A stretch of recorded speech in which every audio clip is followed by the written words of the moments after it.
The first step in the Matthew 18 process is going directly, and this has both an inward and outward component. We must directly confront our own anxieties, our doubts, come to terms with our perspectives and feelings. This begins with a personal journey within to identify sources of pain and understand them. We must also inwardly prepare ourselves for dealing directly with the other person. It seems easy on paper to just go directly, but in reality it's often easier for us to draw in a third person to try to get them to help solve the problem for us. Going directly involves moving closer to our fears. We may have to interact with people who make us uncomfortable. It's complicated because we have to do two things simultaneously: both pay attention and define ourselves while we're interacting with others. It's often easier to move towards people with an attitude of defensiveness or blame and accusation. Or perhaps we try to hint at wrongs from the side rather than speaking clearly our concerns. Self-definition in conflict is neither blaming nor retreating. It involves a type of vulnerable transparency where a person is able to speak about their own concerns, fears, hopes, and needs, the things that are important to them. And yet, if we want to define ourselves in a clear manner, we must also create space for the other person to share their concerns and perceptions.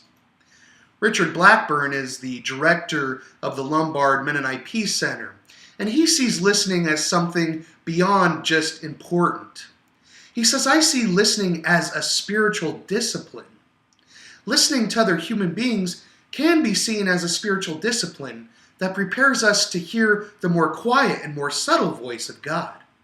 Because if I can't listen to you, who's sitting right here in the flesh, how am I ever going to be able to really hear the voice of God in my life? Going directly involves self-reflection. What do we do before we go directly to people? Well, we need to achieve a level of prayerful vulnerability. Through prayer, through conversations with a pastor or a trusted mentor, through Bible study, we need to find ways to quietly listen for God's Spirit and find ways to listen for how the Spirit is challenging and guiding you. We need to examine ourselves to determine sources of fear and anxiety. Ask for God to challenge your status quo, for God to reveal a deeper understanding of the situation. Ask for an understanding that moves beyond seeing things with human eyes and human ability and clearly reveals the work of God. Prayerful vulnerability then involves learning about ourselves rather than defending ourselves. We can begin to notice how our awareness of a situation is shaped by our experiences, our feelings, and our perceptions. Prayerful vulnerability captures the most proactive elements of Mennonite teachings on non-resistance. It implies that non-resistance is more than just passively not resisting, but it's an active spiritual discipline. We need to empty ourselves as Jesus did, says in Philippians chapter 2, verses 6 and 7. And in willingly do this, we create space for God to work. This leads to internal clarity, to honesty and openness, and these are the ingredients for redemptive, reconciling engagement with others. The next thing we need to consider is when we go to someone directly, what is our agenda? And this is the piece of responsible discernment. We come to a greater understanding of what conflict is, determining at what point we need to enter into a conflict. Who's involved? What are the issues at stake?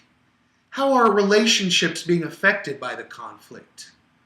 Which parties or people are accountable to others? You reach the point in the process where we decide to approach our brother or sister directly. We have discerned now that the issue or the conflict is important enough to the life of the church and your relationship that it should be addressed. The next thing to consider is how to interact when we go directly. This is the piece of interactive engagement. We need to share our deepest understandings willingly, but also be willing to hear other viewpoints. It's not blaming, and it doesn't retreat. This happens during conflict when we have the spiritual discipline to share transparently, to interact constructively with experiences and the perspectives shared. John calls this a perfect love that casts out all fear in 1 John chapter 4, verse 18.